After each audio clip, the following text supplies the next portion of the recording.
Então, e aí nós temos, então, essa legislação que determina que crianças com 4 anos têm que ir para a educação infantil, né, necessariamente. A gente começa a pensar, bom, ela se tornou uma primeira etapa da educação básica. E se tornou a primeira etapa da educação básica, começa-se, assim, um grande processo de discussão sobre currículo. Que currículo é esse para a educação infantil? E quem é da educação infantil aqui, eu não sei como é que é, porque a gente trabalha numa instituição onde nós vamos construindo esse currículo junto com as crianças.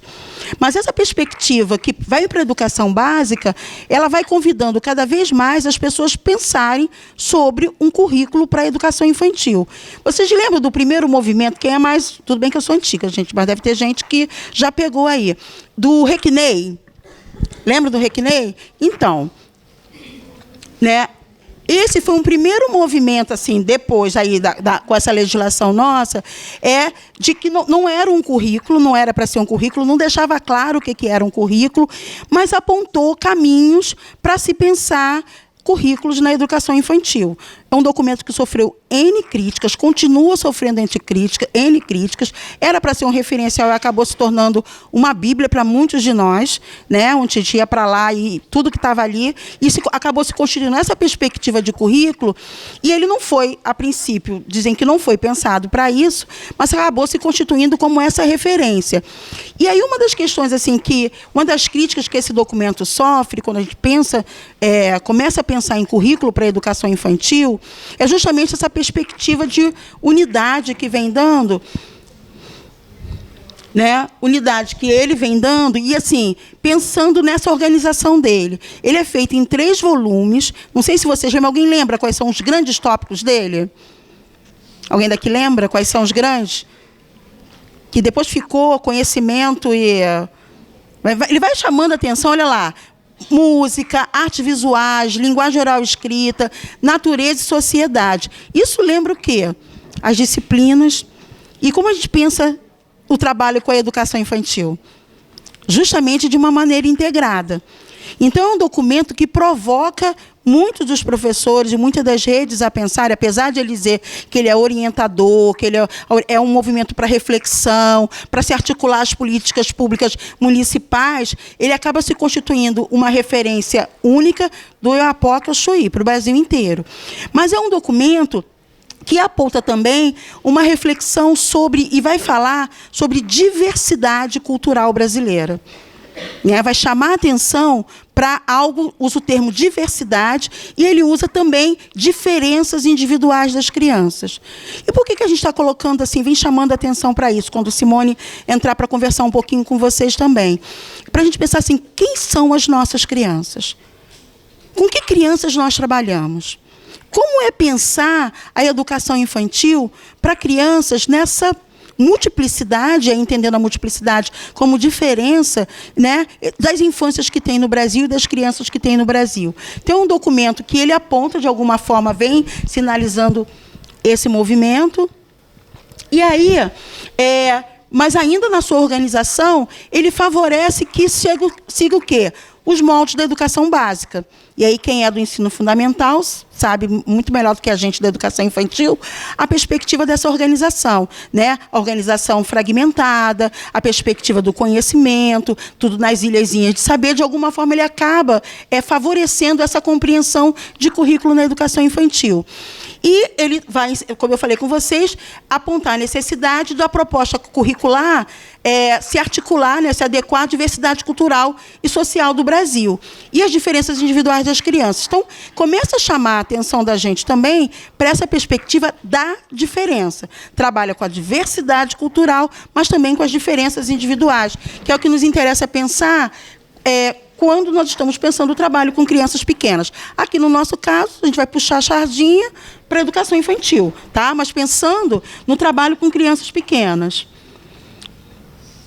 Bom, então ele não deixa claro uma perspectiva de currículo. Esse material é de 98 lá para a gente estar tendo, né, para ver.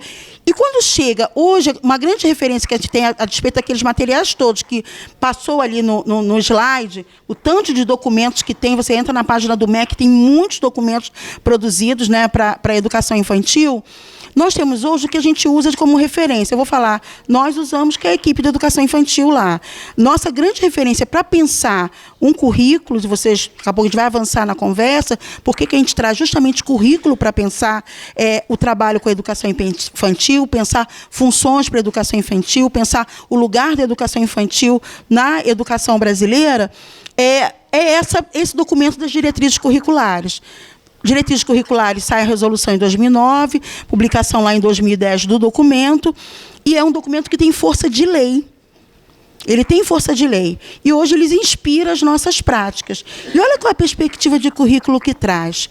Conjunto de práticas que buscam articular as experiências e os saberes das crianças com os conhecimentos que fazem parte do patrimônio cultural, artístico e ambiental, científico e tecnológico, de modo a promover o desenvolvimento integral de crianças de 0 a 5 anos de idade. Então, essa é a concepção de currículo que traz nas diretrizes e com as quais a gente trabalha. E nós paramos para pensar, né? O que é patrimônio cultural? Quem diz o que é patrimônio cultural na educação infantil? O que se constitui patrimônio cultural? Fazem parte do cultural, o que é artístico?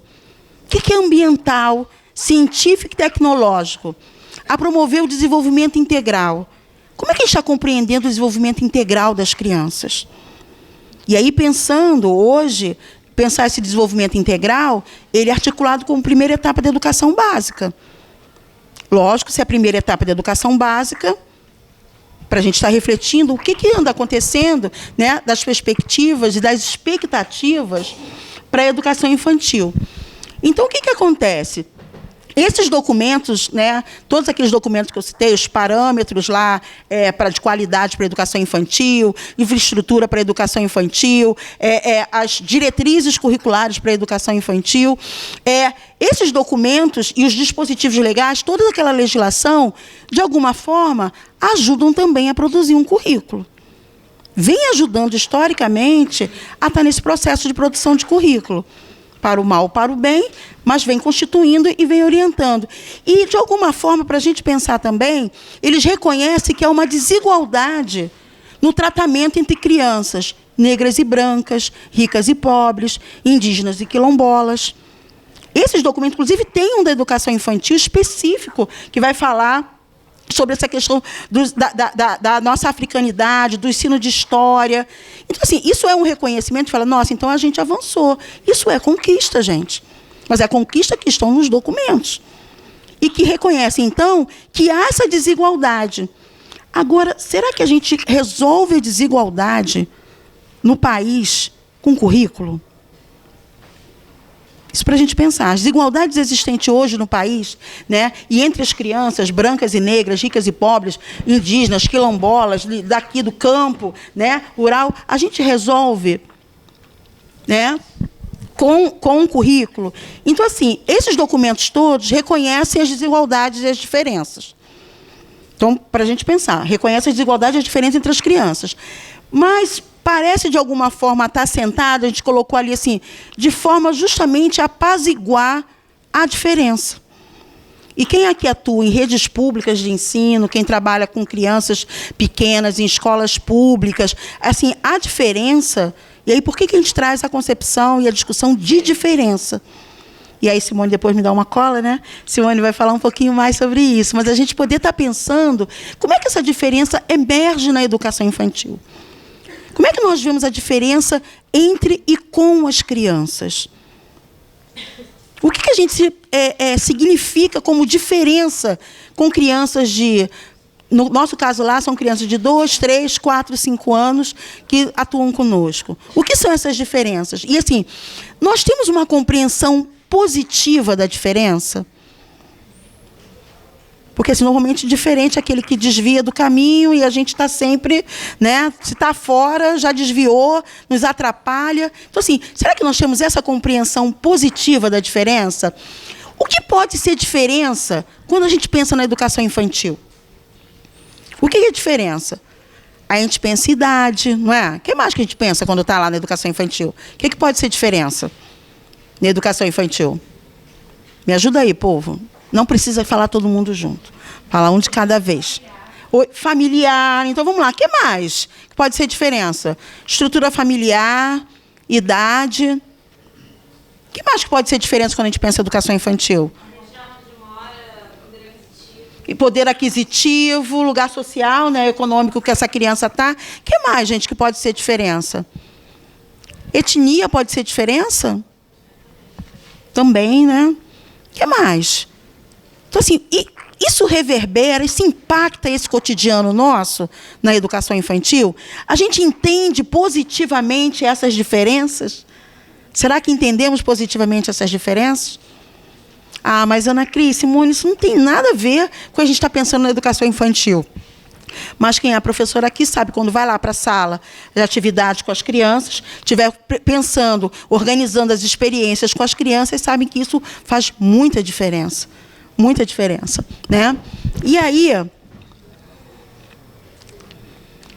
a diferença seria um aspecto a ser superado no trabalho da educação infantil? O que vocês acham? É um aspecto a ser superado? Vocês acham que dá para a gente superar a diferença? E aí? Joana está assim, está pensando. Né? Aí a Joana deve estar pensando assim, aqui tem inteligência. Né?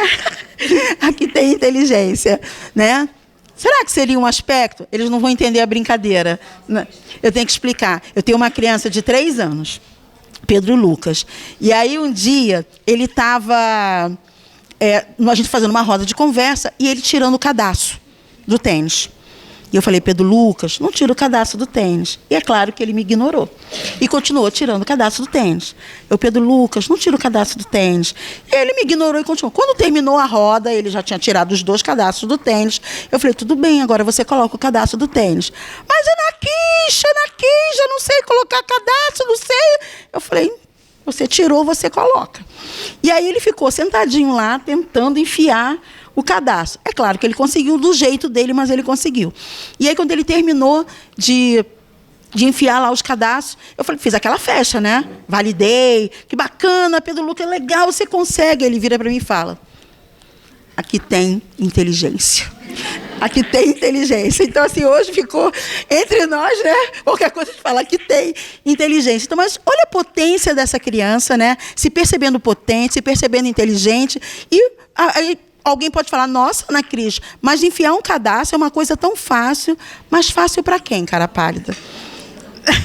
Né? Fácil para quem?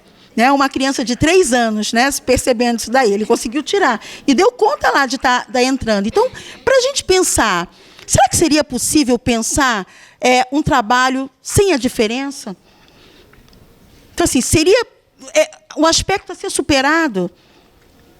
E aí eu deixo a pergunta para a Simone, de repente, começar, né, a conversa com vocês justamente sobre isso. Né? Seria possível? É isso que nós queremos na vida cotidiana nossa? Né? Seria superar o aspecto da diferença?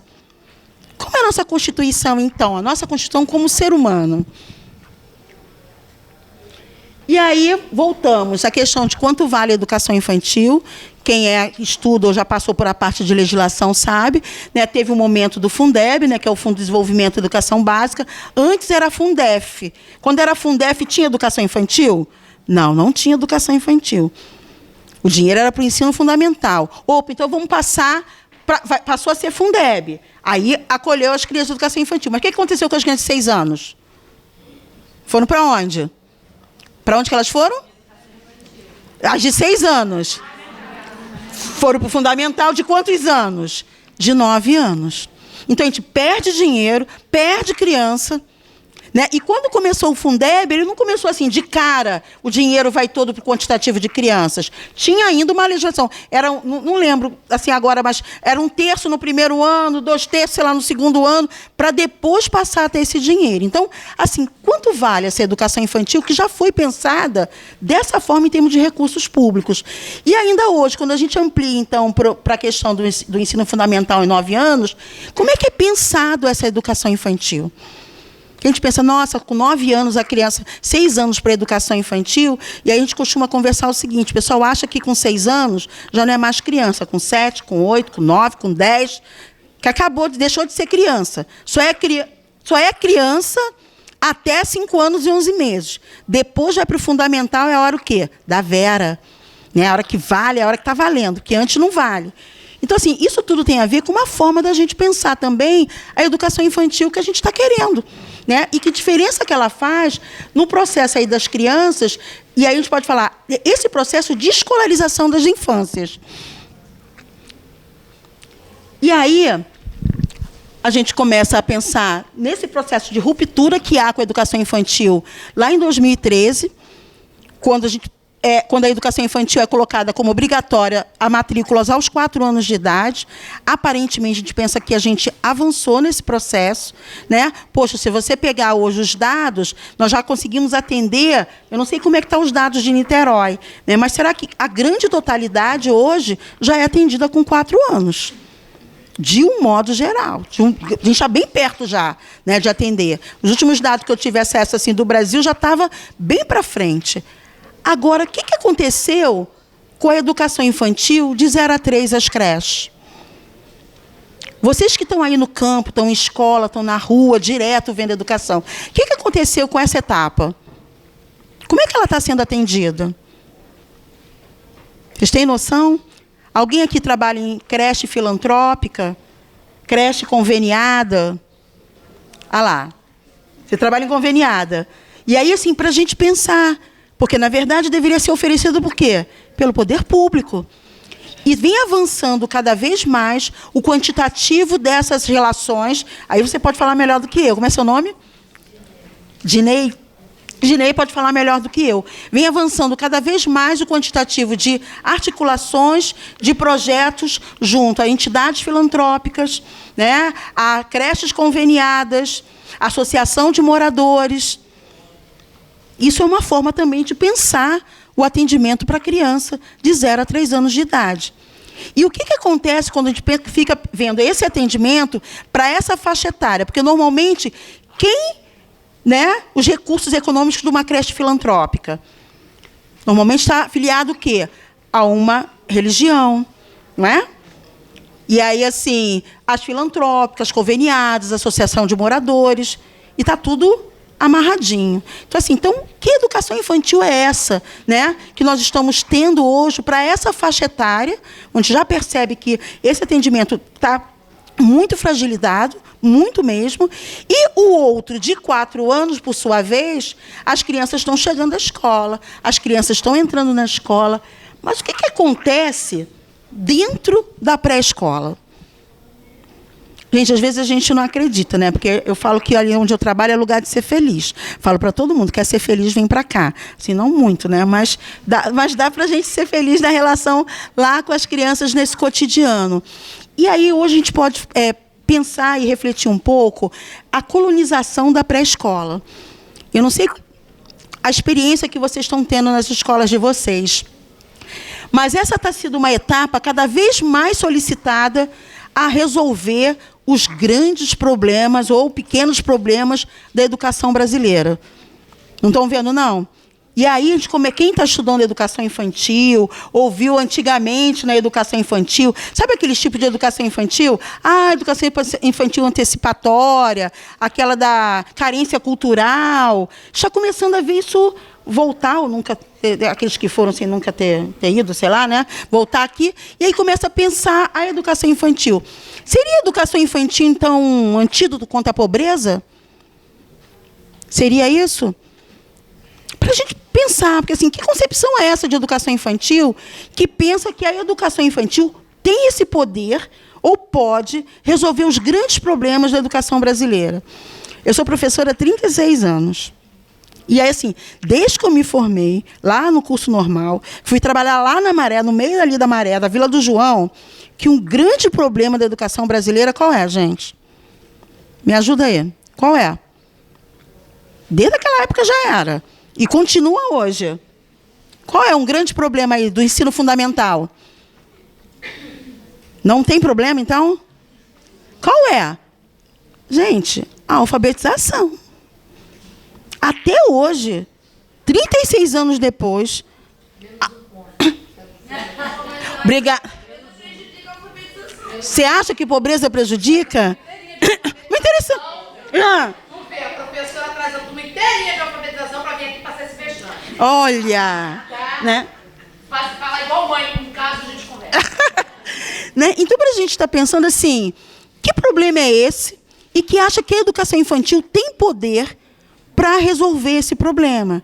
O problema é de currículo? Tá? Os nossos desafios que temos vividos na alfabetização é um problema curricular, que com currículo a gente resolve? Porque, assim, da forma como está posta, parece que o currículo dá conta de resolver. Basta a gente pegar as bases, está lá as bases nacionais curricular lá, e que a gente vai conseguir resolver. E aí, então assim, e aí quando você, desculpa, como é seu nome? Valquíria chega e coloca, Ana Cris, eu acho que a pobreza é um problema. E assim, a gente pode achar qualquer coisa, né, Valquíria? Mas a gente precisa entender e sair desse achismo nosso para a gente começar a investigar. Investigar. Não, é uma roda de conversa. Terminar, vamos conversar. Segura aí, Valquíria, mas é isso mesmo. É para provocar a gente estar pensando. Porque quando eu digo a pobreza, eu acho que a interpretação está equivocada. Quando eu falo pobreza, eu digo a carestia social, as adversidades que se colocam no caminho, que ninguém aprende a ler com fome, com violência em casa, em contexto social de vulnerabilidade. E a própria escola, que por conseguinte, por ser escola de gente pobre e é precarizada para que seja ruim, gera uma estrutura de desigualdades dentro da escola, de pobreza na escola, de recurso de formação de professor de uma série de questões, e de fora dela, de quem entra nessa escola. Então, não é a pobreza que faz a pessoa não aprender, é a desigualdade social que, obviamente, interfere no aprendizado. Isso é algo para a gente... Vamos segurar o que a Valquíria está colocando para a gente estar pensando. Né? Porque nós estamos aqui dentro da universidade, vocês saem de dentro da universidade, eu saí de dentro da universidade. E como é que a gente faz a diferença quando está lá atuando com crianças das classes populares? Né? Das classes populares. E assim, eu acho que a gente pode... Como é seu nome? Desculpa. Simone. 22 anos. Isso. E aí, assim, interessante a gente pensar e concordar ou discordar, mas pensar assim, será que é possível eu fazer a diferença? Né? Ou que validade que tem, ou como é que eu compreendo essas diferenças? Que a gente volta para lá, né? E começa a pensar, ó, não, fui para lá. Peguei a fala da Simone, não deixa não, Simone. Ó, voltamos lá. Seria possível nós pensarmos, a diferença seria um aspecto a ser superado no trabalho, eu vou tirar da educação infantil, no trabalho da educação? Então, seria isso? Nós queremos nos afastar da diferença? Tá? Porque, assim, é isso que você está colocando, a diferença, tá? Diferença, desigualdade, estão ali. Juntas, mas seria então possível nós pensarmos o ensino fundamental, o ensino médio, pensarmos a educação brasileira superando a diferença? E aí, passar para poder a Simone entrar, gostaria que a gente pudesse estar pensando. As crianças de 4 anos são incorporadas obrigatoriamente à pré-escola. As de 0 a 3 anos, as de 4 meses a 3 anos, é isso que a Dinei estava colocando para a gente. Essa educação que tem sido oferecida, de um modo geral. E a gente volta para pensar, então, que educação infantil é essa? Que hoje está posta nas redes públicas de ensino, de um modo geral. Então, eu queria trazer para a gente pensar, nesse contexto, a quem interessa a Base Curricular Nacional de Educação Infantil. Eu trouxe as diretrizes, falei que a gente se inspira e encontra nas diretrizes inspiração e orientação para o nosso trabalho, encontra na orientação curricular que lá é posta para o nosso trabalho, e aí nós temos a Base Curricular Nacional de Educação Infantil. E muitas vezes a gente para e pensa, nossa, tem que ter uma base. Vamos voltar lá para pensar naquela criança, pensar naquela educação infantil? Não, porque aí nivela todo mundo. Todo mundo vai ter acesso aos mesmos conhecimentos, né? E aí eu volto para aquela pergunta que eu fiz lá atrás. Quem diz o que é patrimônio histórico? Quem diz o que é patrimônio artístico? Eu sempre lembro daquele texto do Galeano, que ele fala do leão e do caçador. Né? Quem conta a história? É o leão ou o caçador? Quem conta a história, gente? É o leão ou o caçador? Caçador, porque o leão morreu. Será que se o leão contasse a história, não seria um outro ponto de vista da história? E quantos outros pontos de vista nós não temos aí? Né? que são, na verdade, sucumbidos. E aí a gente pode pensar nessa relação, quando a Valquíria traz aqui para a gente parar para pensar, né? Que desigualdade é essa? Quem pode falar, quem não pode falar, quem fica de fora, quem fica de dentro. Quando a gente pensa um currículo também. E aí pensar que essa base, ela trabalha com a perspectiva da diferença, ou será que ela acredita também que precisamos superar o aspecto da diferença na educação? E aí trabalha com a diversidade e não com a diferença. Ou, como muitos de nós acreditamos, não, a diferença tem que ser eliminada de um trabalho educacional. Né? É um processo que vai de encontro de que lógica? Não sei se vocês estão vivendo isso nas redes, mas eu fui da rede do município muito tempo e eu comentava com Simone há pouco, que eu falava, eu cansei de fazer parecer de documentos e de material que chegava para a rede comprar, onde eu tinha que fazer parecer, ainda tinha que dizer porque não comprava. Então, ainda ajudava quem pensava aqueles materiais didáticos a qualificar mais o material, porque eu tinha que dizer porque a gente não queria comprar para a rede. Então, assim, para a gente pensar que é uma lógica privatista, tá, da educação. E aí, alguma relação com o nível superior, com o Futurice, cada um vai construindo as suas relações. E que concepções essas circunscritas ao currículo, na organização de materiais didáticos, educacionais e pedagógicos, quando a gente pensa a unificação de currículos a serem vendidos para a rede? Então, vai estar Nova Iguaçu, Niterói, Rio de Janeiro, Maricá, tudo na mesma perspectiva, estudando a mesma coisa, investigando a mesma coisa, pesquisando a mesma coisa. Ué, qual é o lugar da diferença? Isso, gente, eu estou pensando na educação infantil, assim.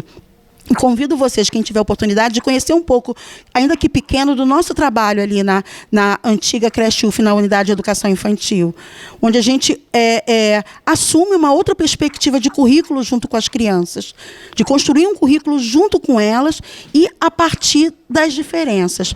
Então, eu volto para uma pergunta que eu deixei para a Simone, né? Que foi justamente estar pensando, quando a gente pensa o currículo, mas que crianças são essas com as quais nós trabalhamos? Que crianças são essas das quais a gente pensa construir uma educação infantil? E qual a perspectiva de educação infantil e de função para ela? Aí a Simone continua a conversa. Vem, Cira. Então, gente, a conversa que a Ana Cristina puxou, na verdade, ela é bem polêmica, né? De que diferença a gente está falando, porque talvez o que as gurias estejam falando é uma diferença, né, material.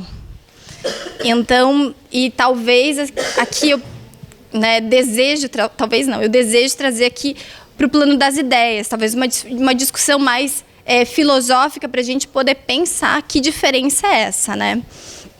E aí eu gosto muito de uma ideia que o Carlos Scliar traz, né, dessa ideia de alteridade que a gente tem. Então, assim, eu vou encontrar com a diferença, como se eu não fosse diferente. Então, o que ele fala que é uma alteridade encontrando uma alteridade, é uma diferença encontrando uma diferença. Quando a gente se coloca em outro lugar da diferença, né, eu também sou diferente. Então, eu trago outro lugar para pensar a escola, outro lugar para pensar um currículo, outro lugar para pensar a criança e as infâncias. E aí, nesse encontro que é geracional, entre adultos e crianças, não tem uma disputa entre quem sabe mais e quem sabe menos, mas sim que tem diferenças. As crianças sabem, mas sabem outras coisas, né? Então, como a gente vai gerando lugar para poder pensar essa escola? E aí eu estou dizendo aqui, estou trazendo ideias para a gente pensar. Eu estou trazendo o que eu venho pensando, né, com o que a Ana Cristina, do nosso encontro, né, de professoras, o que a gente vem pensando e tentando se pensar também enquanto escola. Não, pode deixar aí um tempinho. E aí eu vou pedir aqui para vocês não fotografarem os slides, porque tem foto de crianças, tá? Aí a gente não pode porque são as nossas pesquisas e é restrito, tá? Essas imagens são restritas. Então, a perspectiva que a gente traz para pensar essa infância, para constituir o currículo, porque a noção de criança e de infância que vão compondo uma noção de educação, que vão nos orientando para pensar que educação é essa, como a gente vai promover encontros, a gente vai ensinar conteúdos, a gente vai gerar condições para que as crianças constituam repertórios. Então, é quando a gente pensa essas concepções que a gente pode organizar o trabalho também.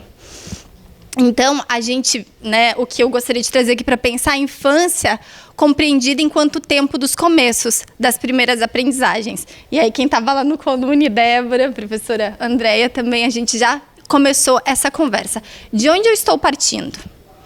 Faz a diferença quando eu parto de uma ideia de que todos somos iguais ou de uma educação que quer alcançar a igualdade? Faz diferença?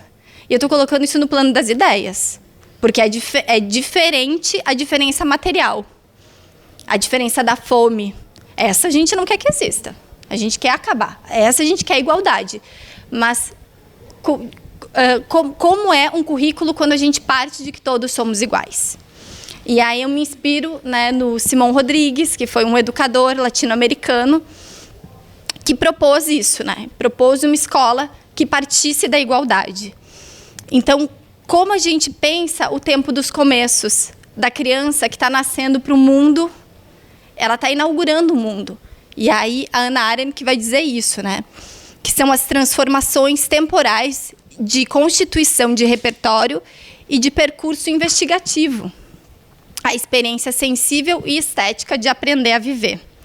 Então, a gente considera que essas são as aprendizagens das crianças pequenas na educação infantil, e eu acho que a gente está num espaço muito privilegiado por isso, porque a gente, ainda que queira ensinar um conteúdo, as crianças resistem.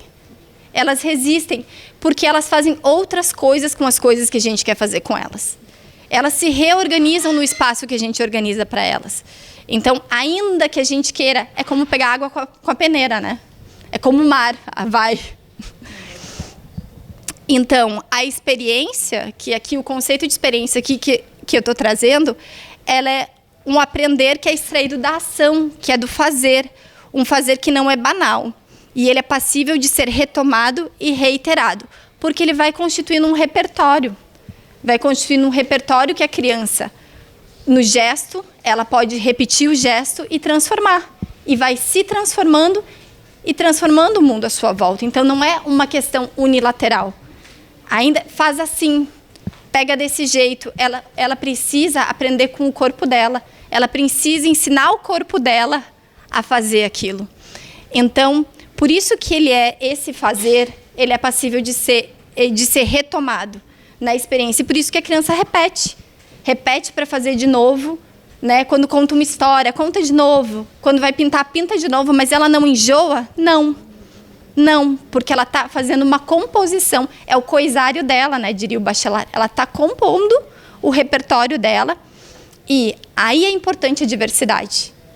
Porque o repertório, quando a gente fala de linguagem, a gente toma sempre a palavra escrita ou falada, né?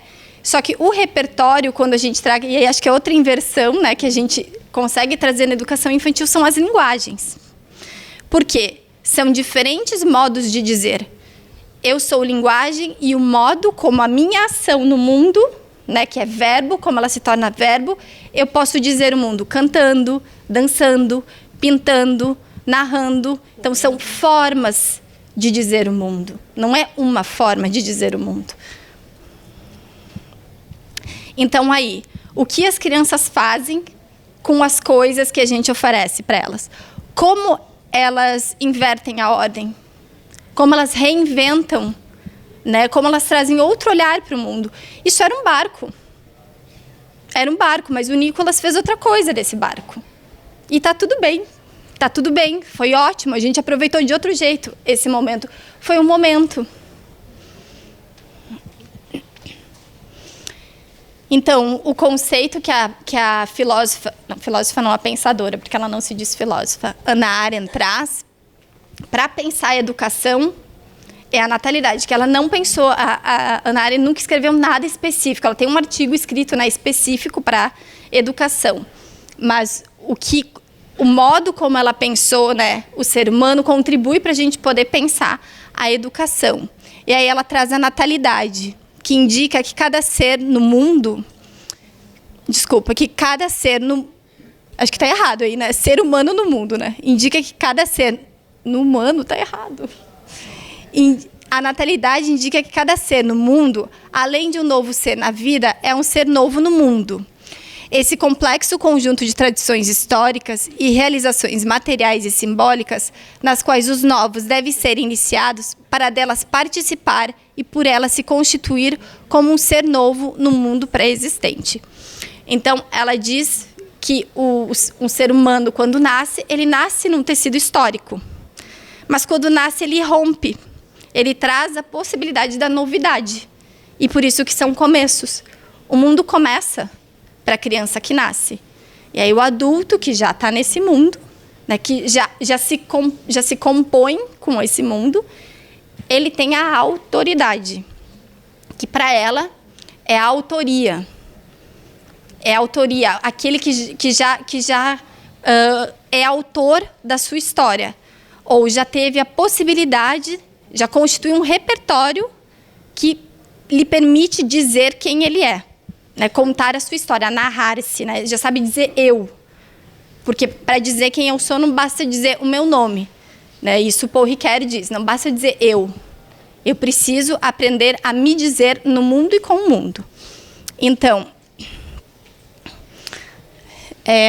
Ana Cris, volta lá na outra. Então, essa novidade, ela irrompe com esse tecido histórico, traz essa novidade, essa possibilidade de compor com a autoridade do adulto, ajudar a criança a constituir a sua autoridade, ajudar a criança a ser autora de si. E como a gente faz isso?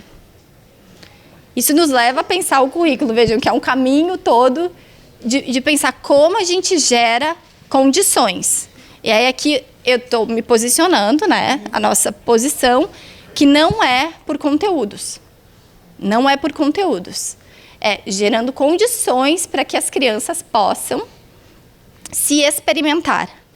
E aí eu gosto muito de usar 3 parâmetros que são suportes, materialidades e ferramentas, por exemplo. Como a criança vai interagir com isso? Como ela vai se experimentar com essas possibilidades? Então, porque as crianças pequenas, elas iniciam um lento processo de temporalização no mundo e com as coisas do mundo.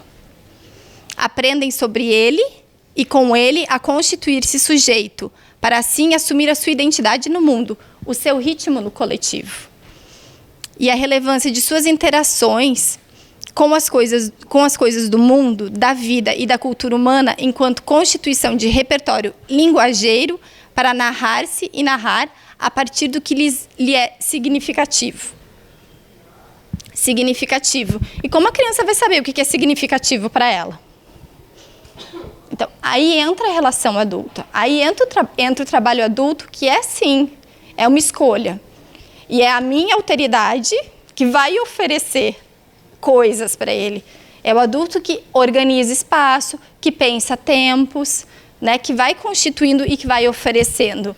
E aí é o nosso exercício também de ter uma escuta atenta, que não é só escutar, né, é uma atenção, de estar atento ao que a criança quer. Que é um encontro, né, são dois, são vários, né? Não é só uma linearidade da criança que vai dizer o que ela quer ou do adulto que vai impor o que tem que ser feito. Então, a gente pergunta o que são as aprendizagens significativas na pequena infância. Eu acho que está cortado, né? Está cortado. Mas volta lá, a gente tenta terminar. Que aqui é o que a professora Maria Carmen Silveira Barbosa e a professora Sandra Richter dizem, né, pensando o currículo para crianças pequenas. Os saberes cotidianos são os conhecimentos da experiência. Quando a gente pergunta, tá, mas então quais são os conteúdos na educação infantil? Então, são os saberes cotidianos, os conhecimentos da experiência, do corpo, da cultura, da vida. Foram eles que estabeleceram as bases para a sistematização e, posteriormente, legitimação dos conhecimentos científicos. Porém, em diversas concepções educacionais, estes conhecimentos e saberes são considerados banais Bom, e geralmente desqualificados. Completou a frase aqui a Ana Cris. Então, pensando nos começos, pensando nas crianças que inauguram, né, o mundo, e que o primeiro lugar fora da casa que elas vão estar é a escola, né? Como nós constituímos com as crianças um currículo? Ou como é um currículo que acolhe as primeiras vezes? Como apresentamos esse mundo? Porque se a natalidade, quando as crianças chegam ao mundo, o trabalho do adulto é acolhê-las nesse mundo, é recebê-las nesse mundo, como a gente faz isso? Na sua alteridade, na diferença. Como a gente faz isso? Porque quando eu ofereço a tinta para a criança com nojo, eu estou ensinando um jeito de lidar com essa tinta. E eu estou ensinando isso também. Então, quando eu digo pinta, mas não se meleca muito, eu estou ensinando um jeito. Então, como a gente oferece esse mundo? Né? O que eu preciso saber? Qual é o repertório do adulto para poder, né, gerar esse espaço para a criança? E aí, a gente tem tempo? Como a gente está de tempo? Tem 56 minutos. A gente tem tempo. Ah, então tá bom. Então a gente tem tempo. Tá. Porque a Valquíria está cheia de questões lá atrás. Então, aqui eu gostaria de trazer algumas questões que as crianças nos trazem na vida cotidiana, né? E essas duas crianças aí, elas nos fizeram perguntar, né? Se o trocador, ele só serve para quem usa fralda? Isso não é pergunta da criança, são perguntas dos adultos a partir das ações com as crianças. Trocador todo mundo visualiza, né? Trocador mesmo, trocar fralda, subir escadinha, no altinho. E aí eu vou ler com... se vocês não se importam, é claro, mas eu vou ler o relato de uma mediadora da nossa escola, Krishna, que ela nos autorizou a leitura, dessa situação, que nos levou a perguntar se o trocador só serve para quem usa fralda. O Nicolas, que está em retirada de fraldas, mas que ainda as utiliza na hora do descanso, foi chamado por mim para colocá-las e seguiu para o banheiro com seus materiais de higiene e fraldas em mãos. Antecipei a Nicolas que iria deitá-lo no trocador e, em meio a uma conversa que ele acompanhava com os olhos e com alguns sorrisos, a fralda foi colocada. Maria Isabel e Catarina, que utilizavam o vaso sanitário ao lado do trocador, ora observavam a nossa conversa, ora seguiam conversando entre si. Sinalizei que elas precisavam lavar as mãos após se vestirem, mas elas permaneceram conversando e não deram muita atenção. Pedi então que Nicolas levantasse para vestir a sua roupa. E, como de costume, ele se virou para uma janela que fica bem acima do nosso trocador e apontou entusiasmado para os muitos pássaros que voavam em nosso parquinho. Quantos pássaros? Eu disse a Nicolas, numa tentativa de demonstrar ter entendido o que ele quis me dizer. Maria e Catarina se interessaram pela nossa conversa. Cadê? Perguntou Catarina. Eu quero ver, eu nunca fui aí em cima, protestou Maria Isabel. Percebi então que elas nunca tinham observado os pássaros, os micos, as borboletas ou as outras crianças brincando no parquinho daquela janela, pois fazem parte do grupo de crianças que já chegou sem fraldas na escola. E uma experiência considerada por mim rotineira, já que por vezes passamos alguns minutos após cada troca conversando e observando o que os nossos olhos encontram por ali, nunca tinha sido vivenciada por elas. Perguntei então se elas gostariam de se vestir no trocador. E Catarina recusou imediatamente, dizendo que sabia fazer isso sozinha e que era uma menina grande. Já Maria Isabel disse que sim.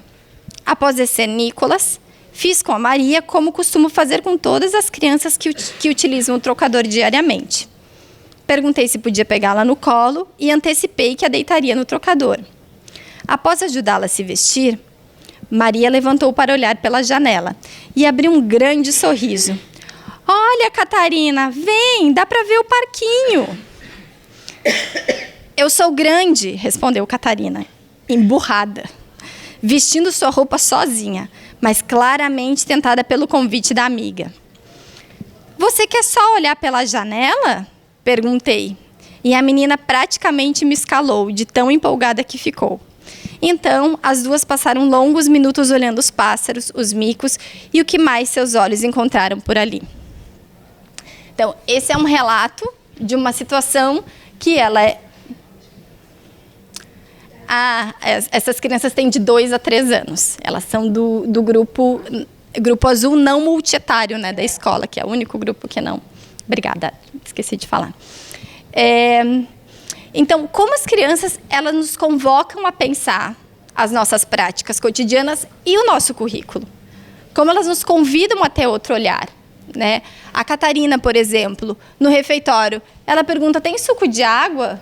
Porque ela não quer o suco de caju ou suco de goiaba, ela quer suco de água. Então, como elas inventam também outros jeitos de dizer o mundo, que para a gente já está nomeado, já está dito, já está dado. E elas vão...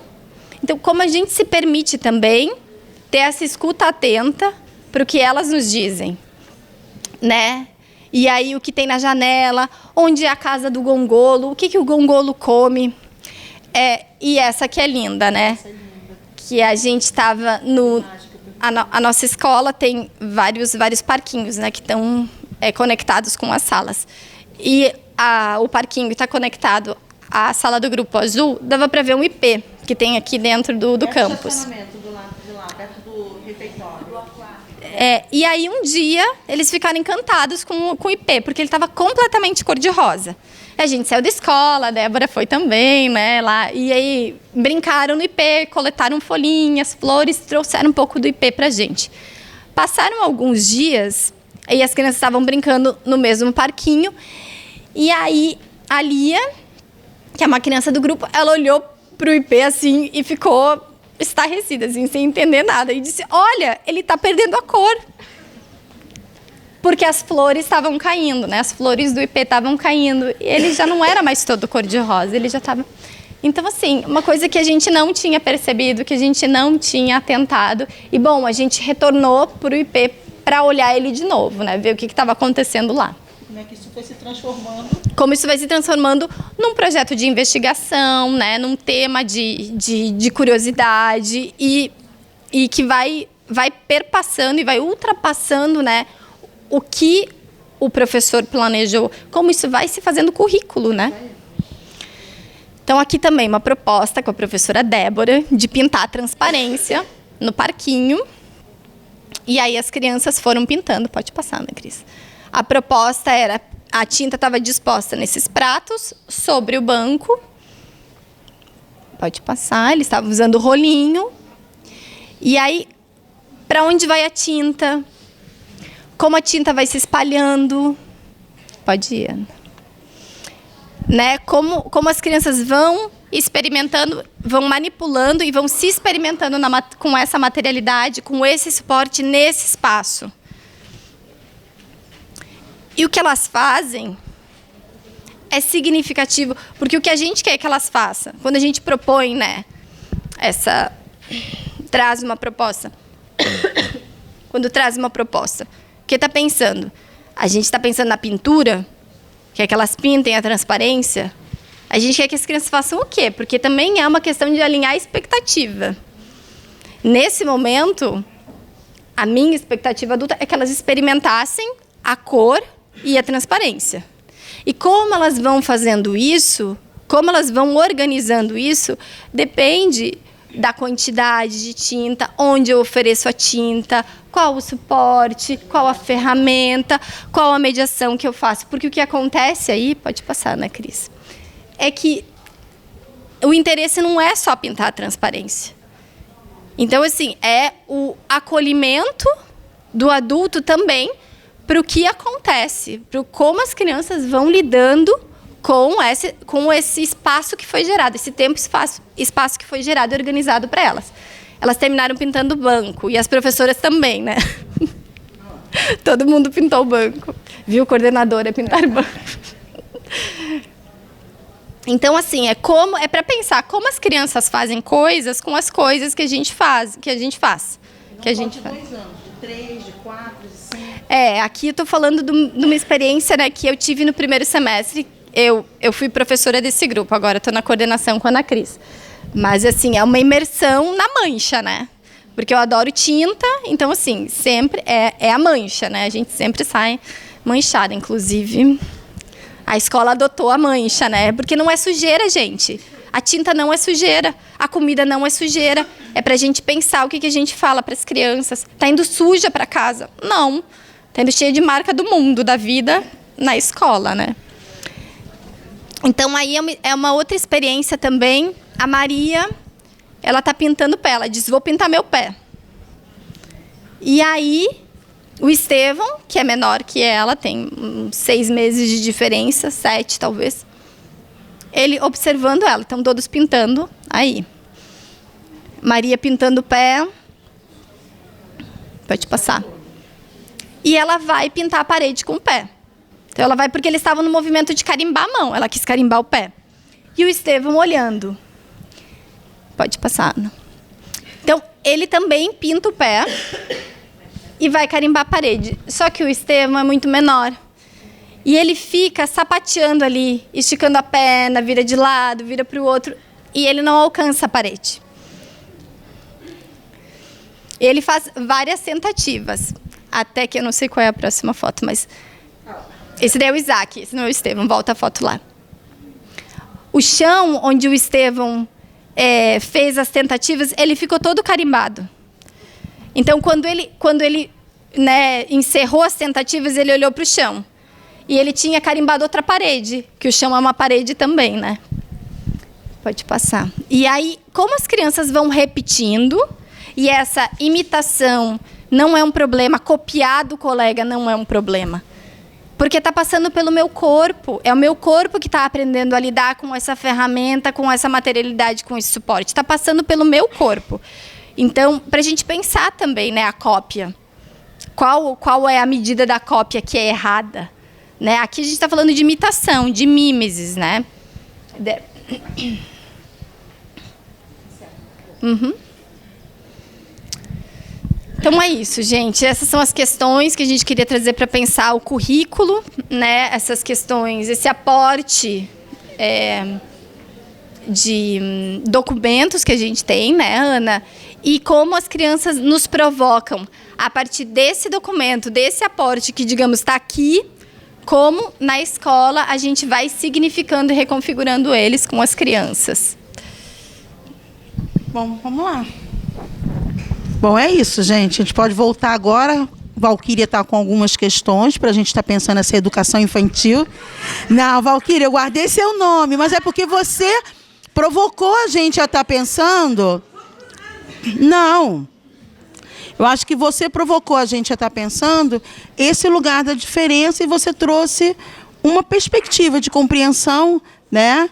Quando você traz as famílias, traz a fome, traz o lugar social que essas crianças ocupam, né? Então, para a gente estar pensando, como é que temos pensado, temos feito acontecer a educação infantil nesse contexto que a gente está vivendo hoje? Não sei, porque assim, às vezes a gente acha que a gente faz lá é tão óbvio, né? Mas quando a gente começa a circular, ou começa a ouvir, ou vai para campo em extensão, né, Adriana? E aí a gente vai ficar vendo assim, nossa, isso ainda não é óbvio, né? E por que não? Né? Por que não é? Ou será que a gente anda também pensando a educação infantil, ou anda colonizando a educação infantil, a pré-escola de um modo geral, né, com expectativas de que ela pode salvar aí os males todos da educação. Então, a gente queria, assim, abrir a conversa, e tem muitos professores aqui da educação infantil, e a gente fica, assim, sempre muito inquieto, porque muita gente acha assim, só fazem isso porque estão lá, isso não é possível de ser feito, isso não é viável de fazer, quero vir para a rede fazer, quero vir não sei para onde fazer. Então, assim, como é que temos pensado essa possibilidade, né? E esse nosso compromisso com as crianças na sua diferença, e pensando a educação infantil como primeira etapa do ensino fundamental.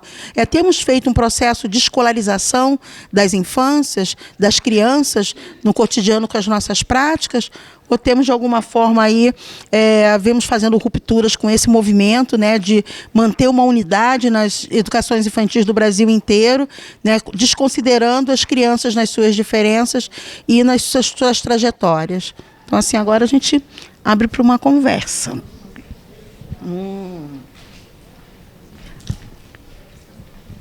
Você tem que falar alto. Tá bom. Ah, tá. Boa noite, me chamo Girlene. Eu trabalho numa creche e, assim, a minha lá é da Associação de Moradores. E, tipo assim, a gente lá costuma se fazer um trabalho muito legal. A gente trabalha com projetos e no último projeto nós trabalhamos com o projeto do dinossauro. Pesquisamos tudo, foi assim, a culminância foi muito legal, as crianças se divertiram, assim, aprenderam assim, tudo sobre dinossauro. No finalzinho nós fizemos aquela culminância e, tipo assim, fizemos aquele vulcão em erupção, assim, no momento, né? A gente criou aquele vulcão com argila, trabalhando com argila, eles ajudando a gente a construir aquele vulcão, entendeu? E depois, no momento, nós também, assim, temos nós, mas a gente também orientou eles a como...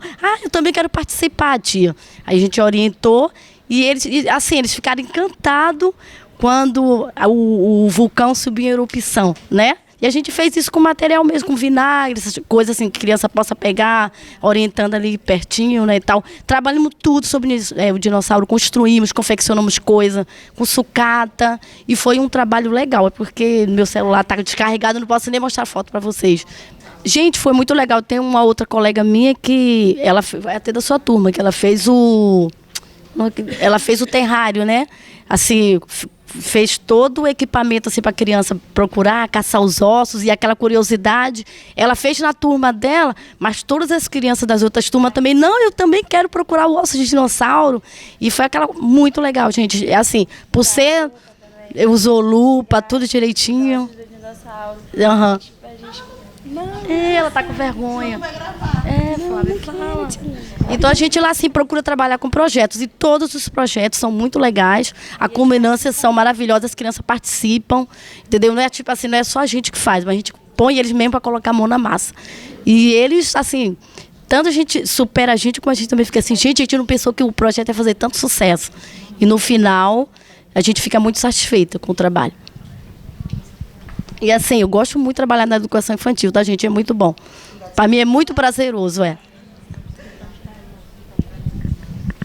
Vamos lá, gente. Mais alguém quer trazer alguma consideração?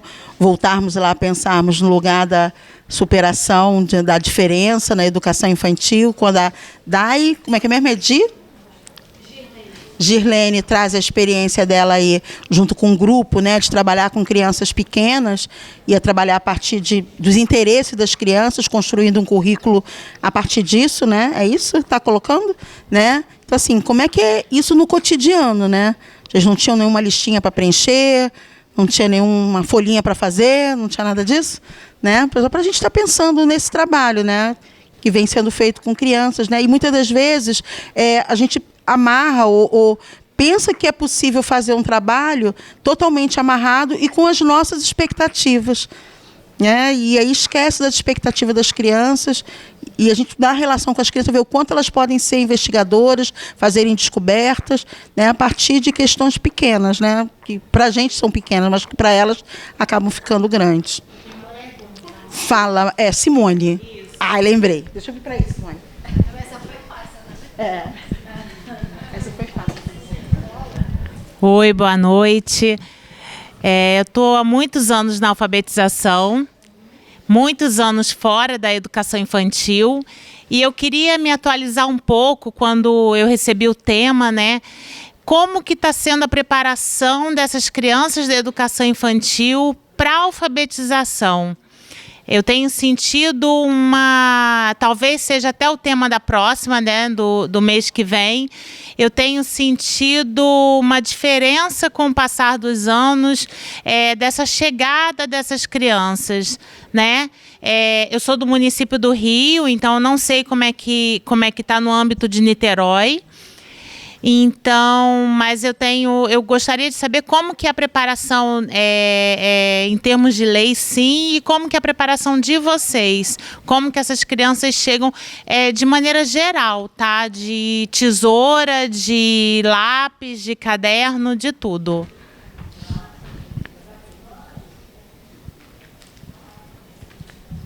Bem, gente, nós vamos falar da nossa experiência lá, né? Eu acho que a primeira coisa, Simone, para a gente pensar, eu fui do município do Rio, né? Muito tempo, né? Atuei no município do Rio muito tempo, trabalhando com formação de professor, fui alfabetizadora no município do Rio muito tempo, então vou falar do lugar de professor e vou falar da minha experiência lá com o grupo, com o nosso grupo de trabalho. Acho que a primeira coisa que Simone traz para a gente pensar é como é que a gente compreende a alfabetização? Primeira coisa. Para a gente pensar como é que a gente compreende a alfabetização. Que dependendo da forma como você compreende a alfabetização, você vai nutrir as suas expectativas. Né? Você vai alimentar as suas expectativas e vai pensar nessa perspectiva da preparação. Lá a gente não pensa em preparação, a gente pensa em viver com as crianças algumas experiências e ampliar o repertório de experiências dela. É claro que esse repertório ele perpassa diferentes linguagens. Então, perpassa o trabalho com pintura, o trabalho com desenho, o trabalho com a modelagem, o trabalho com a leitura e a escrita, o trabalho com a matemática, o trabalho com as ciências naturais. Ele perpassa isso tudo. E aí, a leitura e a escrita, ela está no mundo. E ela também está presente em nossas práticas. E aí eu vou contar uma que a Adriana sempre pede. Ana Cris, escreve essa experiência. Escreve. Aí dessa vez eu escrevi. Né? Semana passada, né, Simone? Nós paramos e escrevemos. Estava lá uma caixa de areia, porque a gente tem uma caixa de areia. Uma caixa de areia que a criança pode traçar letra, pode desenhar com a areia coloridinha, né, que tem o fundo branco. Eles adoram, né, desenhar com o dedinho. O que a gente está fazendo aí quando a criança chega ali e desenha com o dedinho? Né? Não está recortando e colando, não está levando o coelhinho até a cenoura, mas está fazendo um movimento ali de coordenação motora fina. E tinham 3 crianças conversando na caixa. Catarina, Kaique e Maria Eduarda.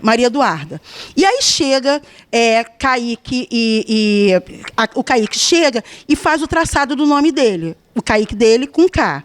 Maria Eduarda chega e fala, Kaique tem 4 anos, Maria Eduarda tem 5 anos e Catarina estava com 4 anos. Isso agora, no primeiro semestre.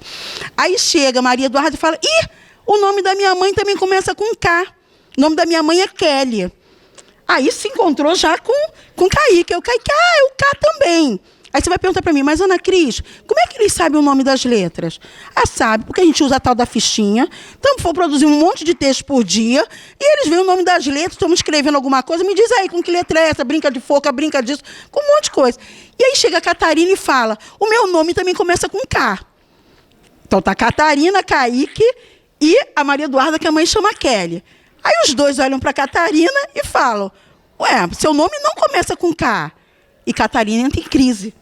Porque o nome dela, ela falou, mas o meu nome é Catarina, Kelly, meu nome é Catarina, combina. Só que as crianças têm visualizado o quê? O nome de Catarina. Kaique vai lá, pega a fichinha do nome de Catarina. E aí Catarina está mais em crise ainda, porque ela não vê o K. E ela pega e fala, mas é Kaique, Kelly e Catarina. Né? E aí, nesse momento, eu estou observando, só estava observando, eu paro e faço uma intervenção e conto para as crianças, né, essa questão do valor sonoro e do K, que passou agora, não é mais intruso, a fazer parte do nosso alfabeto.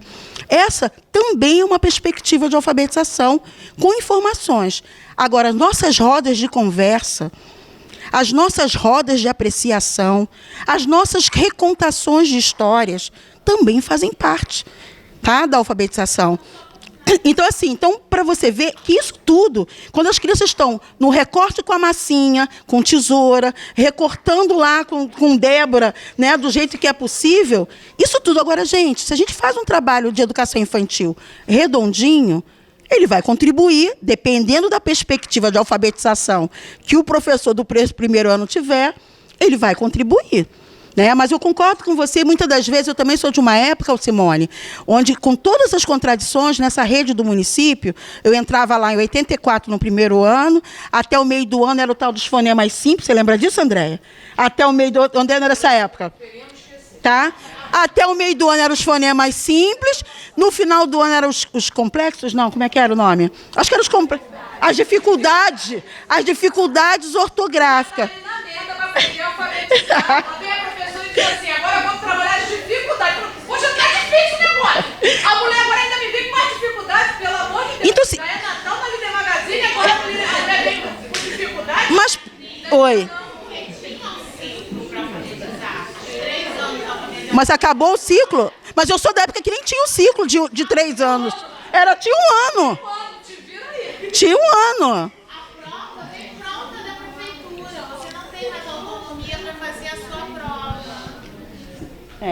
E aí, é para a gente, então, pensar isso que você está colocando. A gente não tem autonomia, e que educação é essa que a gente vem ajudando a constituir? E como nós nos juntamos ao grupo para fazer a resistência? Porque se a prova vem pronta, nós estamos dialogando com o quê? Com aquela perspectiva que você pode superar as diferenças. Que a diferença é um aspecto a ser superado. Gente, a vida vem mostrando para a gente, as pesquisas vêm mostrando, os estudos vêm mostrando, vocês estão aí na universidade, que a diferença nos constitui e faz parte da nossa vida. E aí, assim, aí você começa, Simone, a gente começa a dialogar com o que a colega lá, Valquíria, estava colocando. Porque aí, uma prova igual para todo mundo, imagine só, a Tereza e o André chegar aqui e aplicar uma provinha igual para todo mundo. Né? Ou a gente levantar agora uma questão igual para todo mundo, sem considerar a trajetória de cada um de vocês, a formação de cada um de vocês, a história de estudo, a história de vida, ampliação. E aí dá uma para todo mundo, que é isso que acontece. A gente tem vivido isso. E a gente sabe que tem muito a ver com a história de vida de cada um, com a história de estudo de cada um, das oportunidades que cada um teve na vida. Eu vou falar nesse próximo. É porque tem que gravar.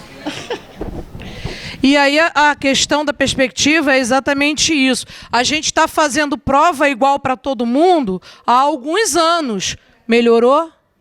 É igual a política pública de segurança. Né? A gente está investindo numa coisa que não está dando certo. E não está dando certo já tem anos. Há quantos anos tem prova? Há quantos anos a gente vem nessa perspectiva de querer homogeneizar, padronizar, né? Tem que ser todo mundo igual, as crianças têm que andar todo mundo igual. Tem escola que é uma prova igual para 3, 4 turmas dentro da mesma escola. Pensa 200 crianças, vamos fazer a mesma provinha, porque todas elas, né, provavelmente tiveram a mesma aula, a mesma vida, o mesmo sono, a mesma família. Né? Então, assim, tudo bem, eu ia ficar quietinha e sentadinha ali, se estivesse dando super certo. Se a gente estivesse aplicando isso aí há alguns anos, porque já tem alguns anos que a gente está nisso, né? E qual é o resultado? Está dando certo, a gente tem conquistado uma escola melhor, buscando essa padronização. Então, a gente nem tem dado conta, né, dessa homogeneização totalmente irreal, porque não é possível, e a gente desrespeita as diferenças, sim, e com isso ainda prejudica ainda mais a possibilidade do sujeito aprender o que ele pode aprender. Porque não é porque não aprende todo mundo a mesma coisa que as pessoas são impossibilidades de aprender. Pois é. Então, assim, e ele ganha o quê com isso? Isso acrescenta o quê na vida dele? Né? O que isso tem acrescentado na nossa vida? Você confrontar um aluno com aquilo que você sabe que o aluno vai ser capaz de fazer, isso está te ajudando a entender como é que você pode ensinar melhor esse aluno? Tem ajudado o professor nesse sentido? Não tem. Então, a gente está fazendo... Quer dizer, não dá para assinar esse contrato, não dá para compactuar com isso.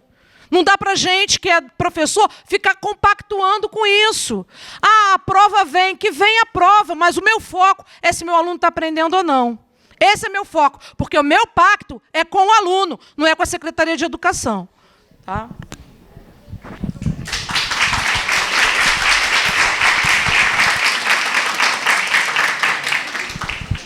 E para a gente pensar assim, o que ele está aprendendo, né? E em que tempo é esse dessas aprendizagens? né? O que tem se constituído o currículo, né? Porque ele está aprendendo, mas aprendendo em que perspectiva? Repetindo respostas, que nós levantamos questões assim, e aprender a repetir respostas, é isso que é aprender? Né? O que é pensar criticamente? Aí vocês colocam, pena, né, Alessandra, que não dá para passar o vídeo, né?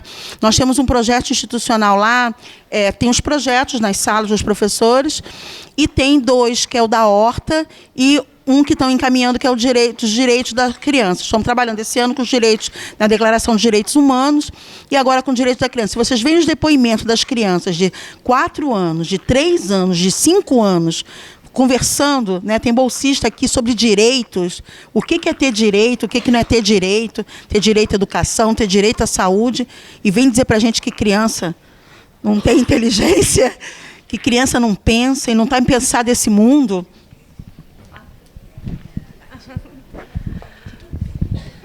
Ficar em pé. Vou aqui para frente. Para todo mundo, para poder olhar todo mundo. Boa noite, gente. Eu me chamo Joana. Então eu quero falar aqui uma experiência, assim, de alguém que passou por esse lugar da educação infantil da UF e que hoje está na rede pública de Niterói, que também trabalho com crianças pequenas de 3 e 4 anos de idade. Agora 4 e 5. Uma mudança, tive uma pequena mudança.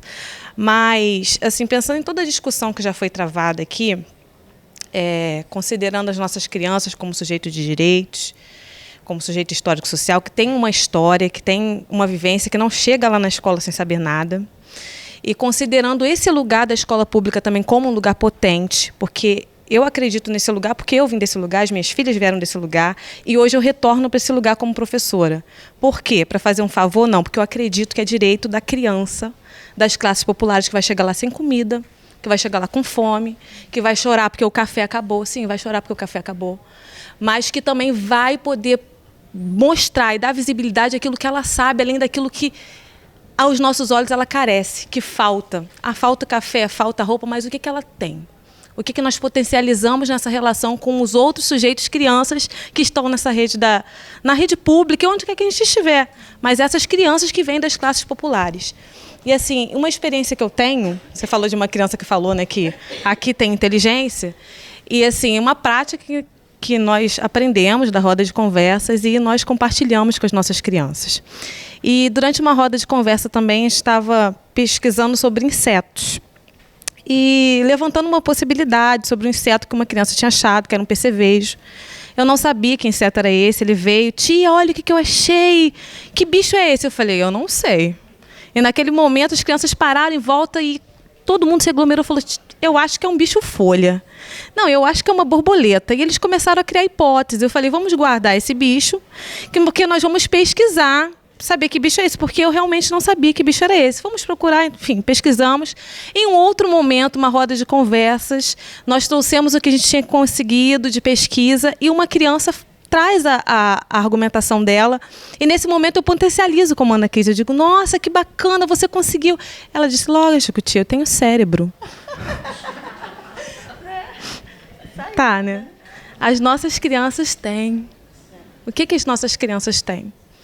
Que muitas vezes o nosso olhar acaba não valorizando, não potencializando o que elas têm. Nós não temos um papel, como a Simone falou aqui, o nosso papel não é de autoritarismo, mas é um papel de autoridade no sentido que nós estamos ali, não com o saber melhor, mas somos o adulto da relação. Então, pensar nessa proposta, é isso que eu tenho pensado, eu tenho me permitido. Eu não estou nesse lugar, mas a minha consciência de educador, o meu compromisso político-social com as minhas crianças me faz voltar para esse lugar da rede pública, acreditando que essas crianças também são capazes de aprender, de experimentar o mundo, de experimentar, de se relacionar, de criar possibilidades e de compartilhar o que elas sabem com a gente. Então, assim, é possível, mas é possível remando contra a maré. É possível dizendo não para muitas coisas que a gente não acredita. É possível, sim, se colocando. É possível, sim, acreditando que as crianças são as nossas maiores parceiras nesse processo. Elas estão com a gente. Se a gente trazê-las, a gente não está mais sozinho. A gente consegue tudo. E é isso. Mais alguém, gente? Valquíria quer retomar? Ih, olha lá. Vamos lá, Valquíria. Valquíria se animou.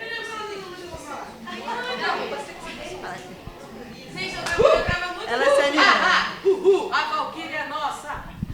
Tá, olha aqui. Não, então, é que eu acho que a gente, na verdade, a gente está falando da mesma coisa, né? Não estamos partindo de perspectivas diferentes.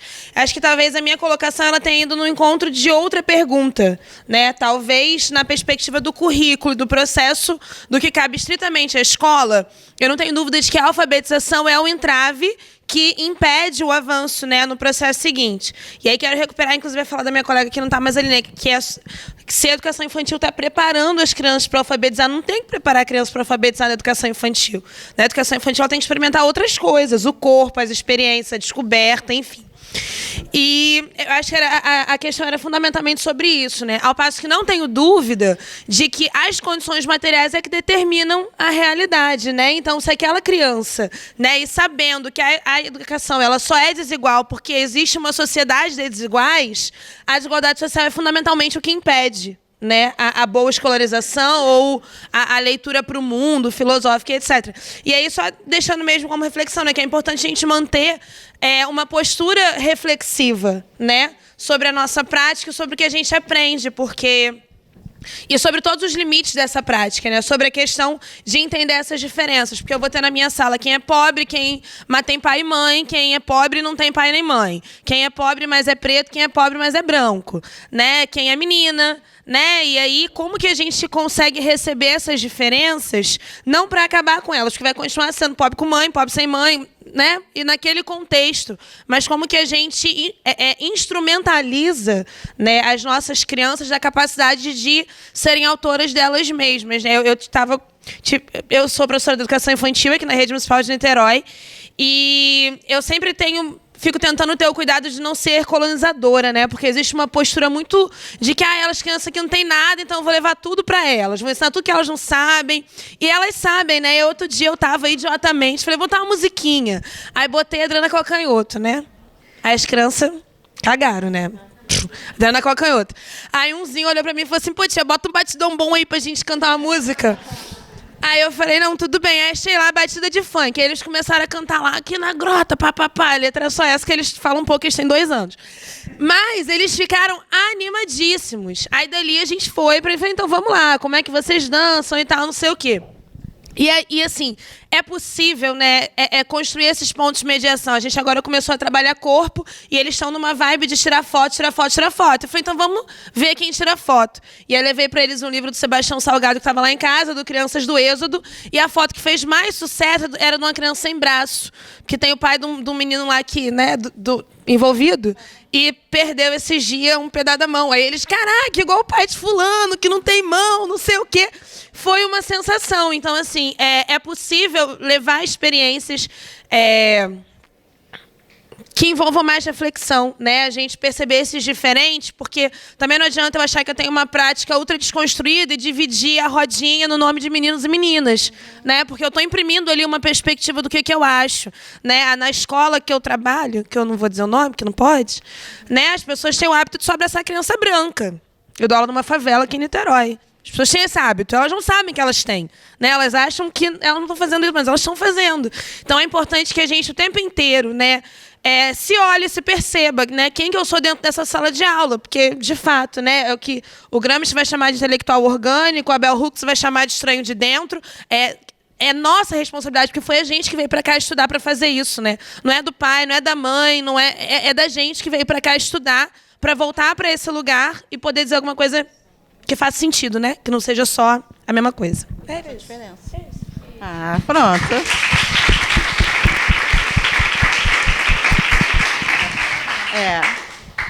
Mais alguém, gente, quer compartilhar aí algumas ideias?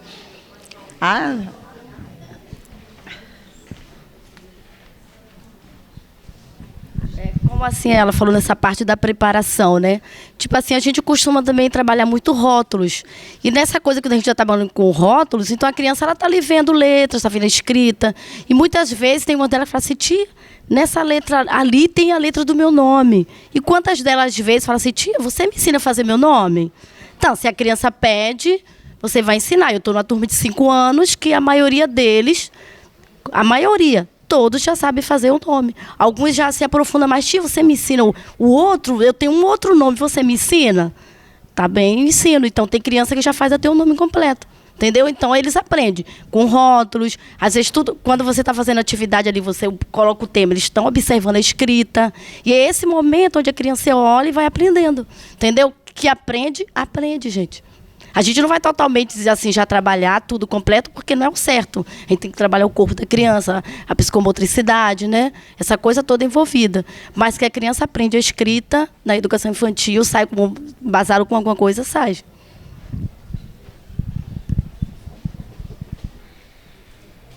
Interessante. Olha lá, tem outra colega querendo trazer, peraí. Tá. Eu trabalhei muito tempo com educação infantil, 8 anos, mas agora eu estou muito tempo na alfabetização. Então, não, assim, meu desafio, né, é que essas crianças que chegam no primeiro ano, elas são as mesmas da educação infantil. Elas têm as mesmas características da educação infantil. Elas têm as mesmas curiosidades da educação infantil. Elas querem saber de tudo ainda, né? Então, você começa a falar, querem saber sobre a abelha, querem saber sobre o dinossauro, querem saber sobre tudo, né? Só que elas não estão mais na educação infantil. E eu tento manter, né, as mesmas rotinas. Tento desafiar um tempo que não é mais da educação infantil, né? Um espaço que não é mais da educação infantil, que é do fundamental. Ainda mantenho a rodinha, ainda recebo eles com atividades diversificadas, mas é uma coisa que que é um desafio, que você vai tentando, né? Aí, toda hora se opor àquilo que vai te oprimindo, né? Você vai indo contra, né? Porque elas são as mesmas, né? São as mesmas crianças.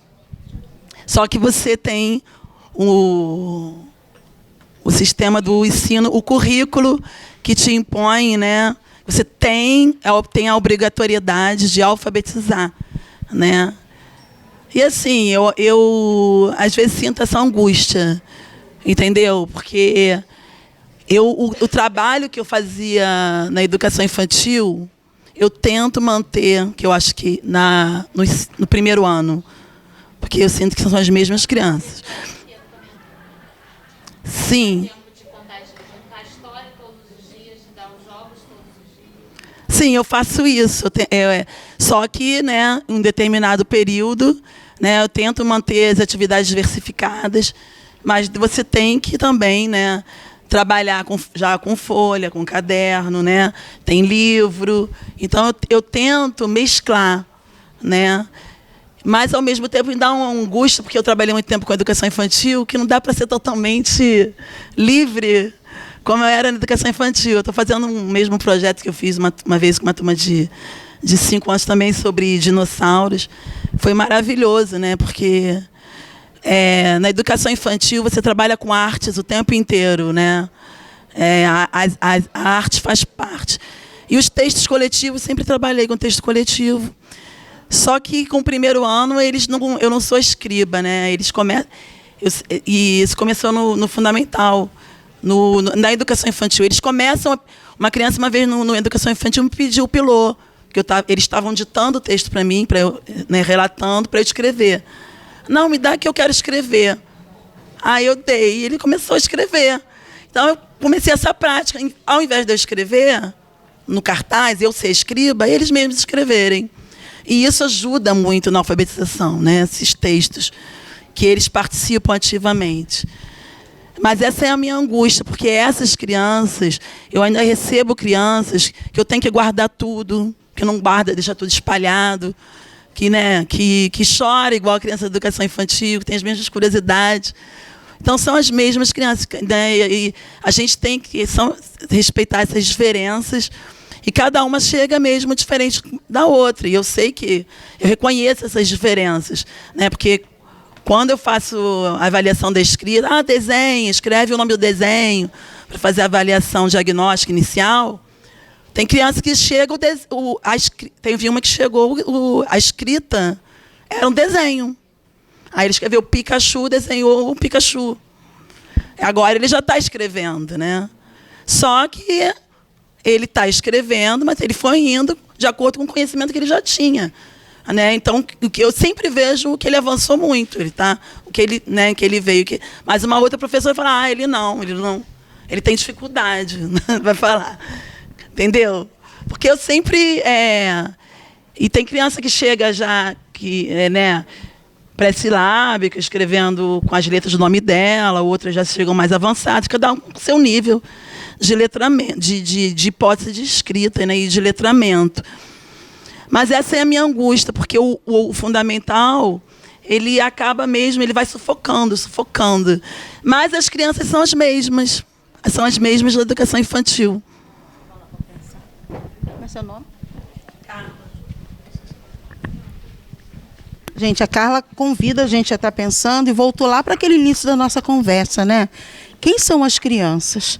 Só é criança até 5 anos e 11 meses? Depois não é mais criança? E o dilema dela como professora de ensino fundamental diante de tantas cobranças, né? E a gente fica pensando, quando você traz e mostra os conhecimentos que vocês têm, mas o que nós fazemos com os conhecimentos ou com os saberes que as crianças apontam para a gente?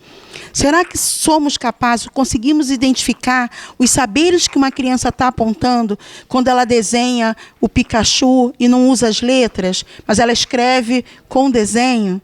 Né? E qual é a nossa ação diante dessa ação da criança? O que eu preciso saber como professora para poder fazer a mediação e as intervenções para que essa criança possa continuar o seu processo aí de aquisição da leitura e da escrita? De apropriação, seria melhor, da linguagem escrita. Né? Então, assim, aí voltamos à Valquíria, que chamou a atenção, a reflexão sobre o nosso fazer também. Né? E com quem a gente está compactuando. Porque, assim, quando chega num momento desse, que a gente... Exato. Né? O que a gente acredita, o que a gente estudou, o que a UFA anda ensinando para vocês aqui. Né? Carmen, você é alfabetização também? Você também é alfabetização, Andréia? O que a Andréia anda trabalhando? Eu sei que a Carmen Pérez também. Tereza também voltou para a alfabetização? Não. Então, assim, o que a gente anda aprendendo, o que a gente aprende aqui na universidade? O que a gente anda lendo? Isso, gente, tem sido assim, um desafio muito grande. A gente que atua com formação de professores, a gente tem ficado meio que chocado, porque passa ano, parece que também a universidade não fez diferença na vida dos professores.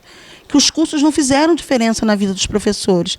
E a gente acaba colocando no governo, nas solicitações, porque também a gente não acredita. Eu acho que a Valquíria, quando passou aqui, ela chamou a atenção para uma coisa, e que eu, assim, que fui da rede muitos anos do município, e que me inquieta muito. As pessoas não acreditam mais nas crianças. Não acreditam na potência das crianças para aprender. Acha que vai ficar 3, 4, 5 anos sem as crianças se apropriarem da linguagem escrita.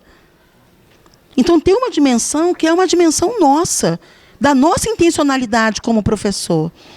E aí eu fico vendo, assim, nas práticas, eu sou da época que eu tive aula de didática, que a didática é importante, sim. Você aprende um tanto de coisa para poder planejar, construir um planejamento. E não é um planejamento hoje uma coisa, amanhã outra coisa, mas da importância da regularidade, da constância, né, de práticas. Não é à toa que, quando o Kaique lá e a outra chega e fala cá, porque está vendo aquela letra lá todo dia. Todo dia estão fazendo esse movimento, estão escrevendo texto, produzindo. E não é escrever texto para eu ler. É para a turma do lado ler, mandar texto. É textos que circulam efetivamente. Que é para alguém estar lendo. Tem um ritmo aí que precisa ser dado no trabalho cotidiano. Então, assim, eu entendo a sua angústia e, sinceramente, eu não dou conta. Por isso que eu fui para a educação infantil, porque o fundamental desse jeito estava muito agressivo para mim. Né? Mas, assim, então, para a gente pensar, eu acho que na relação, que crianças são essas?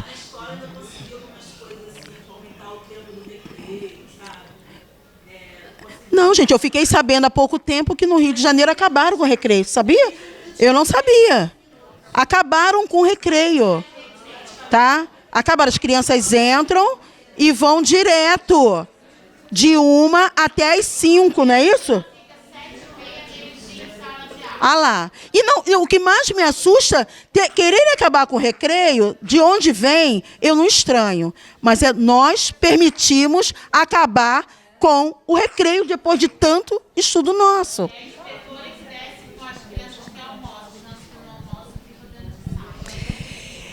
Eu fico me perguntando por que é que nós fazemos, porque quem realiza somos nós, né? Quem entra na escola, quem trabalha com as crianças. Por que é que nós realizamos práticas que estão absolutamente em desacordo com as possibilidades e com as demandas do trabalho pedagógico?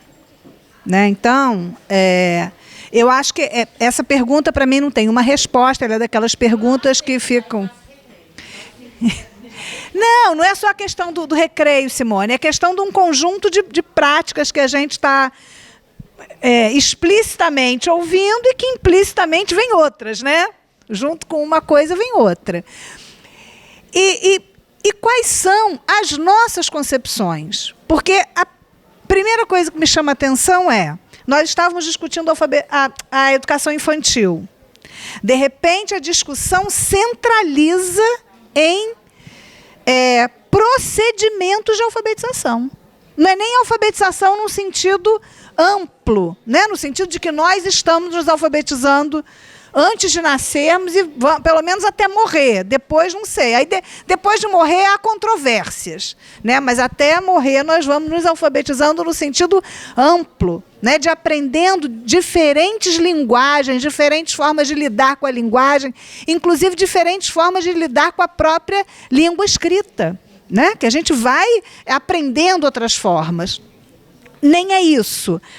Onde é que centraliza? Em como é que se dá um determinado procedimento de aquisição, mas nem do código, muito mais do que a linguagem, do que o código. Então, quando nós fazemos esse movimento, eu fico pensando que nós precisamos refletir quais são as concepções de alfabetização que nós estamos assumindo, quais são as concepções de educação que nós estamos assumindo e quais são as concepções de infância e de educação da infância. E não só educação infantil, né? Porque, como já foi dito aqui, a infância não acaba aos 5 anos e 11 meses. A infância, pela legislação, vai até 12 anos. Então, todo o primeiro segmento do fundamental, nós estamos trabalhando com a infância. Nós estamos fazendo educação da infância, ainda que não estejamos na educação infantil. Então, o que é que nós estamos pensando sobre educar essa infância? Sim, eu sei, mas por isso que eu estou dizendo, eu acho que nós temos que pensar coletivamente, né, coletivamente, quais são as nossas concepções, onde é que nós estamos botando um pé firme, porque para a gente poder caminhar, a gente tem que deixar um pé firme no chão para poder movimentar o outro. Né? Onde é que está esse ponto de apoio que nós consideramos o lugar firme? Me parece que muitas vezes nós estamos naturalizando esse lugar, e que esse lugar converge com essas posturas que nós acabamos por discordar delas. Mas muitas vezes há uma convergência. Eu não estou tratando de caso individual, eu estou pensando um pouco numa perspectiva que tá circulando do meu ponto de vista. Né? Então, por que ninguém foi pensar, gente, como é que as crianças trabalham as artes plásticas na educação infantil? Já que há um certo consenso que na educação infantil eu tenho mais liberdade, eu tenho menos controle. Eu até nem acho que seja exatamente assim, mas, enfim, já que é esse o discurso nesse grupo. Se a educação infantil é um lugar onde eu tenho mais liberdade, onde eu tenho menos controle, onde supostamente eu não tenho um currículo, onde eu não tenho a prova externa que vem... Sim, mas eu estou dizendo, por isso eu disse supostamente, né? Onde não tem uma prova externa, onde não tem o caderno que alguém vai verificar se foi feito ou não foi feito. Então, na educação infantil, as crianças podem pintar com o pé, com a mão, com o nariz, com a orelha. Por que é que nós não nos detivemos na pergunta: como pintam as crianças na educação infantil? Né? Como é que elas lidam com as cores, com as tonalidades, com as texturas, com os diferentes suportes, já que essa é uma experiência que parece que está ficando aprisionada nesses 5 anos iniciais da vida, depois nunca mais vai ter. Por que nós não nos perguntamos sobre isso? Por que nós não nos perguntamos sobre a observação pela janela? Estou dizendo de coisas que apareceram aqui. Por que será que ela tem acontecido todas as... Então, por isso, me parece, né, que nós precisamos, então, o tipo de pergunta que nós estamos fazendo, que é super relevante, mas me parece que ela indica a necessidade de nós nos perguntarmos, individual e coletivamente, sobre o que é que nós temos pensado sobre educar as nossas crianças. Porque é disso que a gente está falando. Inclusive os nossos filhos, as nossas crianças, né? Com as suas especificidades. Então, é claro, a questão que aparece da desigualdade social. Sim, a desigualdade marca. Mas como é que a escola precisa se organizar quando ela sabe que ela vai trabalhar com crianças que vêm com uma determinada trajetória de vida? É eu dizer: gente, com essa criança não dá para trabalhar. Ou qual é o trabalho pedagógico que precisa e pode ser feito com essa criança? Né? Então, eu entendo assim que é super bacana o que está aparecendo, porque indica para a gente perguntas que nós ainda precisamos nos fazer. Nós temos algumas respostas, porque precisamos tê-las, porque amanhã... Né? Hoje nós estamos conversando, mas amanhã de manhã nós vamos estar em sala de aula, seja com as crianças, seja com os adultos, nós vamos estar em sala de aula. Então, nós precisamos construir algumas respostas, mas que essas respostas não apaguem as perguntas. Porque essas perguntas que me parece que estão aparecendo explicitamente ou implícita nas situações que estão sendo narradas, né, no que vai aparecendo na conversa, me parece que essas perguntas são muito importantes da gente enfrentá-las, né? Aí, na medida de quais são os coletivos que eu consigo estruturar, né? Com quem é que eu consigo conversar no meu dia a dia, né? Mas a gente perguntar por que é que a gente centralizou no processo de aquisição do código, né? O que isso nos indica sobre o que é que nós estamos formulando como questão no nosso processo pedagógico, né? Só para... Então, já que a gente está fazendo pergunta, eu tenho algumas também. O que é uma criança? Como é que criança aprende? Como é que um bebê aprende? Uma criança de 2 anos aprende como uma criança de 10 anos? Qual é a importância, já que a gente falou do recreio, e já que eu coordeno um laboratório de brinquedos e dou um curso aqui de formação de professores em brincadeira, qual é a importância do brincar na formação desse ser humano? Perguntas simples. Tem gente, claro, a gente está aí, né, há alguns anos, volto a dizer, com essa preocupação do IDEB. O IDEB. Eu acho que a escola tem a obrigação de ensinar, eu acho. Mas a gente tem que primeiro responder, como? Como é que se ensina uma criança? O que é ensinar? Como é que essa criança aprende?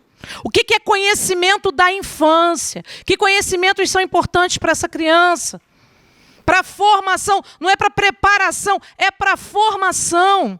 Criança não é pré-vestibular, ele não está se preparando para, ele está formando para. Então a gente tem que responder essas perguntas. Então, eu não estou preocupada com o IDEB, eu estou preocupada que as nossas crianças estão se matando. Nos últimos anos, a gente está tendo um crescimento absurdo de suicídio na infância e na adolescência. Crianças de 8, 10 anos com transtornos, né? Transtorno de sono, transtorno alimentar, é síndrome do pânico, é síndrome de não sei o quê. Gente, e a escola tem uma parcela. O mundo está difícil? Está difícil para todo mundo, bem. Está difícil para os meus alunos aqui na faculdade. Está difícil para os professores, né? Não é só professor da educação infantil, está difícil para todos os professores. Nós somos inimigos da pátria, está difícil. É difícil você ser professor num país que te odeia. É difícil, né? Agora, as nossas crianças também estão adoecendo. E a gente tem que parar e pensar, como adulto, qual é a minha responsabilidade no processo de uma educação saudável dessa infância. Mas, para isso, eu primeiro tenho que responder essas perguntas. O que é uma criança? Como é que uma criança aprende? Qual é o conhecimento necessário para que eu desenvolva com essa criança? O que eu tenho que ter de conhecimento sobre infância e sobre processos de aprendizado para poder estar ensinando essa infância? Então, a minha pergunta é essa, tá? Essas, não é só essas. O que não tem... Mas tem que gravar ali. Porque, assim, como professor, a gente já sabe o que não tem, o que não está dando para fazer, o que não está andando. É a gente saber o que dá para fazer, como fazer, e ir costurando por fora. Perpassando tudo aquilo que tem que ser feito, a gente gostando ou não, e costurar aquilo que dá para fazer. É só um desabafo, que eu não estava conseguindo conter. É isso. É isso aí. A gente tem que ser resistência, né? Pela gente e por eles também, né? Ana? Quer encerrar, não? Bom, gente, então eu queria agradecer muito a presença de vocês, convidá-las para a próxima conversa, que com certeza vai ser bem interessante, porque vai ser sobre alfabetização. Então, quero convidá-los para a próxima conversa, que vai acontecer dia 4, né, Tereza? 4 de novembro é a próxima conversa. E aí, qual é o futuro da educação? A alfabetização. Boa noite, muito obrigada.